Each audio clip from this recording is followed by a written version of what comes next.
Kulo niku asli Surabaya Kenjeran, orang pantai. Jadi kalau ngomong itu halus nggih. agak kasar kalau Halus deh. halus. Nggih, jadi asli Surabaya. Cuman kulo dari kecil mondok. Kecil mondok SD. Sebelum SD itu apa? TK. RA itu mondok di Mambaul Hisan Sidayu. Pondok anak-anak kecil-kecil gitu. Terus habis itu SMP kulo di Mambaul Solihin Suci Manyar Gresik. Setelah lulus SMP, SMA kulo di Pondok Pesantren Sunan Kalijogo di Simo, di Surabaya sendiri. Kenapa kok milih di Surabaya sendiri? Karena pas SMA saya udah terjun ikut ayah dakwah. Jadi cari pondok yang memang di Surabaya sendiri dan bisa sering ketemu ayah. Modis bisa modal kan. Jadi sekarang masih kuliah, alhamdulillah semester 7, skripsian nggih. Skripsi. Semoga segera selesai. Itu ujian terakhir itu. Ya Allah. Kerasa nggih napa malih pengajian, skripsi. Terus di rumah juga kan ada adik, ada ibu yang sakit, jadi agak ya Allah, semangat gini. Nggak tahu passionnya di mana. Coba aja semuanya. Kira-kira ini nggak cocok, ya udah coba yang lain. Mumpung masih muda, coba. Terus nanti gagal, coba lagi.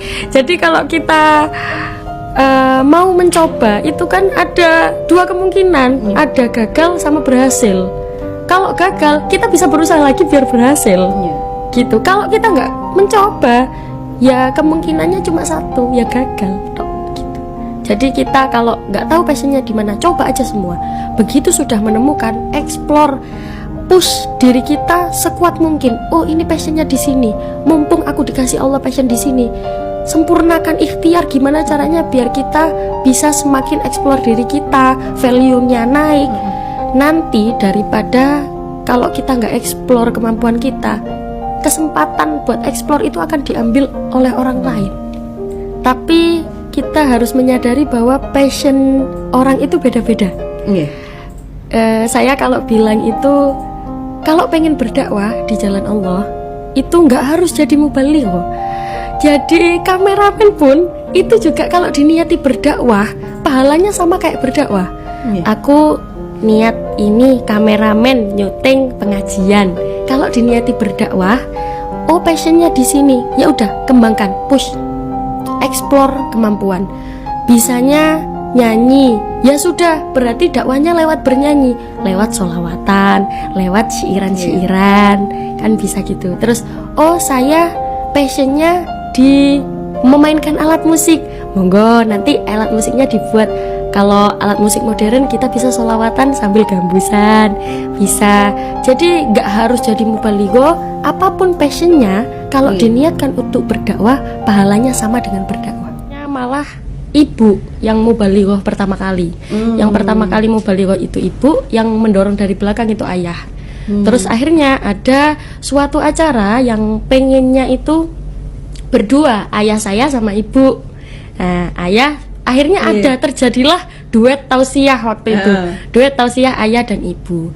Terus orang-orang juga senang pas waktu alhamdulillah pas rame-ramenya ibu saya jatuh sakit.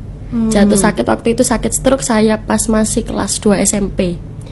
Sakit stroke, sampai sekarang alhamdulillah sudah lumayan, sudah sehat.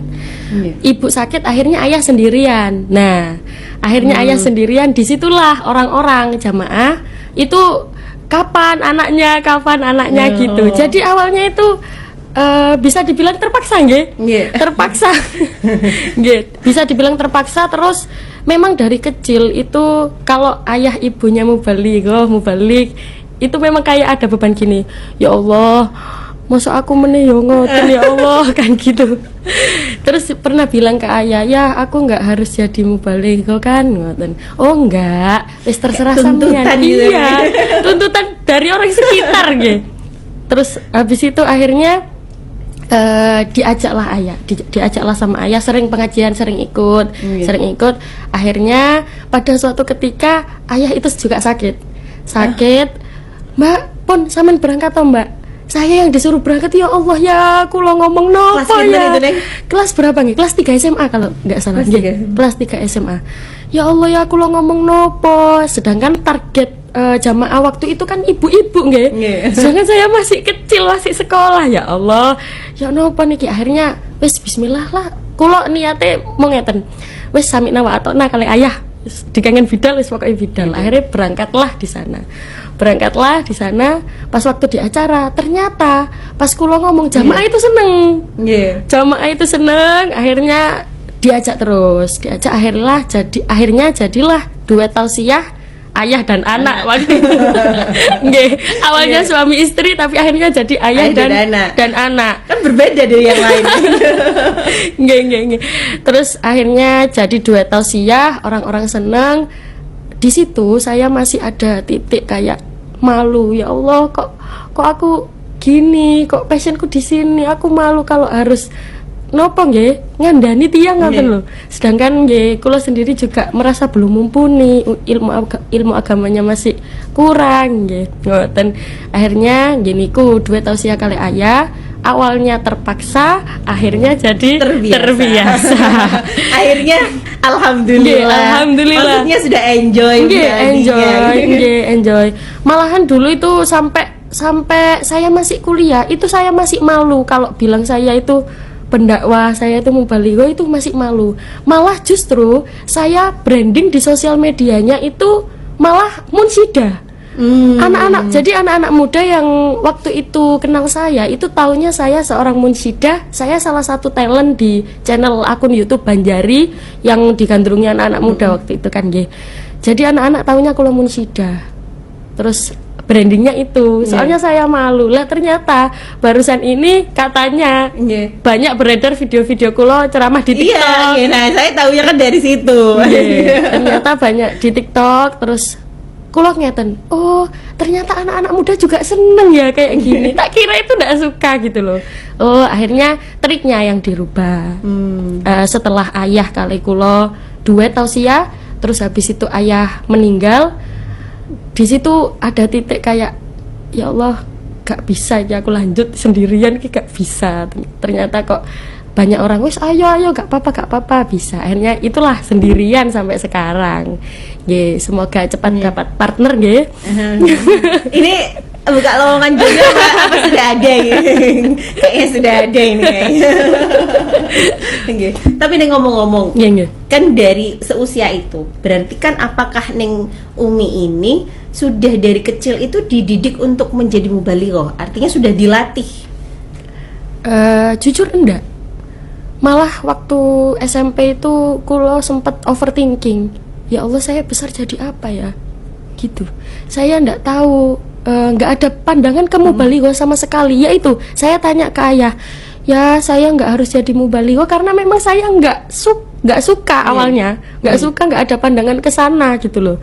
Ya udah saya besok malah pengennya pokoknya besok cita-citanya pengen punya pesantren, ngajar gitu. Cuman nggak ada ngomong apalagi ke masyarakat, ke ibu-ibu, itu nggak ada. Cuman memang mungkin karena sering ikut ayah akhirnya ngelihat ayah, oh gini caranya ngomong tuh gini gitu. Bahagia adalah kita bisa bersyukur dengan apa yang kita miliki, apa yang kita bisa. Bersyukur dalam arti harus terus mengupgrade. Oh kondisinya seperti ini, kita dituntut untuk berusaha mengupgrade. Allah kalau di dalam Al-Quran, innallaha la yughayyiru ma biqaumin hatta yughayyiru ma bi anfusihim. Allah tidak akan merubah suatu kaum kalau kaum itu tidak merubah dirinya sendiri. Jadi kita yang harus berusaha sendiri. Sama kayak halnya pengen kaya, pengen soge, ya harus berusaha, harus kerja.